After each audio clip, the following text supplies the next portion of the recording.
یہ بھی حضرت حسن کی یہ بھی سنت ہے کہ اگر مونچھ نیچی کر دینی پڑے اور مسلمانوں کے دماغ المسلمین محفوظ ہو جائیں تو کر لو، صلح کر لو، تو یہ بھی ایک سنت ہے۔ بہرحال یہ جو خلفائے راشدین ہیں، ملک اور ملت، ان دونوں کو مرتب منظم کرنے کے لیے، آرگنائز کرنے کے لیے جو طریقے یہ جو رائج کریں گے، ان طریقوں کو مضبوطی سے پکڑو۔ ان کے علاوہ جو دیگر مسائل ہیں، ان مسائل میں یہ خلفائے راشدین بھی دیگر صحابہ کی طرح ہیں۔ میں کسی صحابہ کے کسی قول کو لیا جائے، کسی قول کو نہ جائے، یہ گنجائش ہے، لیکن یہ جو خلفائے راشدین نے یہاں رکو، نبی پاک صلی اللہ علیہ وسلم کے زمانے تک انٹرنیشنل گورنمنٹ قائم نہیں ہوئی تھی، نیشنل گورنمنٹ قائم ہوئی تھی۔ جزیرۃ العرب فتح ہوا تھا، جزیرۃ العرب مسلمان ہوا تھا، اور سب مسلمان ہیں، غیر مسلم کوئی نہیں، تو ملٹی نیشن بھی نہیں تھے، یہ ون نیشن تھا، اور ملک بھی نیشنل تھا۔ انٹرنیشنل گورنمنٹ خلفائے راشدین کے زمانے میں قائم ہوئی، جب ایران فتح ہوا، روم فتح ہوا، مصر فتح ہوا، اور اسلامی حکومت میں غیر مسلم بھی بسے، شہری بنے، تو اب پبلک بھی بہت بڑی ہوگی، ملٹی نیشن گورنمنٹ ہو گئی، اور مختلف قومیں ہوئی، اب اس مسلمان بھی بہت ہو گئے، تو اب مسلمانوں کو منظم کرنے کے لیے اور پورے ملک کو جو مختلف مذاہب کے ماننے والے ہیں ان کو منظم کرنے کے لیے جو طریقے خلفائے راشدین نے شروع کیے ہیں ان کو مضبوطی سے پکڑو۔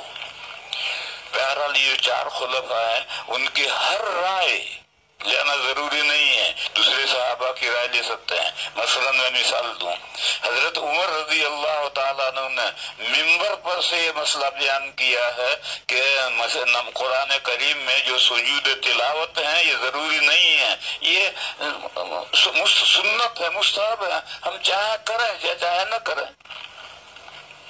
حضرت امام مالک علیہ الرحمہ نے فرمایا کہ حضرت عمر کی یہ ایسی رائے تھی جس کی کسی نے موافقت نہیں کی، دوسرے تمام صحابہ کی دوسری رائے تھی۔ حضرت علی اور حضرت ابن عباس کی رائے یہ تھی کہ قرآن کریم میں 6 سجدے دعائی میں پکے ہیں، ان پر واجب ہیں اور باقی مستحب ہیں، اور دیگر صحابہ کی رائے تھی کہ نہیں سارے سجدے تلاوت ضروری ہے۔ میں تو یہ مثال دے رہا ہوں کہ اس قسم کے مسائل میں جو خلفائے راشدین کی رائے ہیں وہ لینی ضروری نہیں ہے۔ بس دو معاملے، ملک اور ملت، ان دونوں کو آرگنائز کرنے کے لیے جو طریقے ان خلفائے راشدین نے جاری کیے ہیں ان کو لینا ضروری ہے۔ نبی پاک صلی اللہ علیہ وسلم نے یہی فرمایا کہ علیکم بسنتی، میری سنت تم لازم پکڑو، وہ سنت الخلفاء، میرے جانشین جو آئیں گے ان کی سنت۔ خلیفہ کس کو کہتے ہیں اور بادشاہ کس کو کہتے ہیں؟ ملک، بادشاہ اور خلیفہ، ان میں کیا فرق ہے؟ کہتے ہیں کہ حضرت علی کے بعد، حضرت حسن کے بعد پھر آگے جو حکومت چلی تو وہ ملوکیت تھی، خلافت یہیں تک تھی، تو خلافت میں اور ملوکیت میں کیا فرق ہے؟ وہ فرق میں بتاؤں۔ ملک کا جو سربراہ ہے اس کے نہان خانہ، ہمارا جو سر ہے، سر میں 5 بیجے ہیں، اس 5 بیجوں کے بعد پیچھے چھوٹا دماغ ہے، اسے لاشعور کہتے ہیں، اس کے لاشعور میں بھی یہ نہ ہو کہ یہ حکومت میری یہ اس کے دماغ کے لاشعور میں بھی نہیں ہے، یہ ہے خلیفہ۔ اور کسی درجے میں یہ آ گیا کہ میری، بس وہ پھر بادشاہ ہو گیا، وہ خلیفہ نہیں رہا۔ جو خلیفہ میں اور بادشاہ میں یہی فرق ہے۔ آپ چاروں خلفاء، 5 خلفاء کو دیکھ لو، حضرت ابوبکر صدیق، ان کی زندگی سب کے سامنے ہے۔ جب وہ خلیفہ بنائے گئے تو دوسرے دن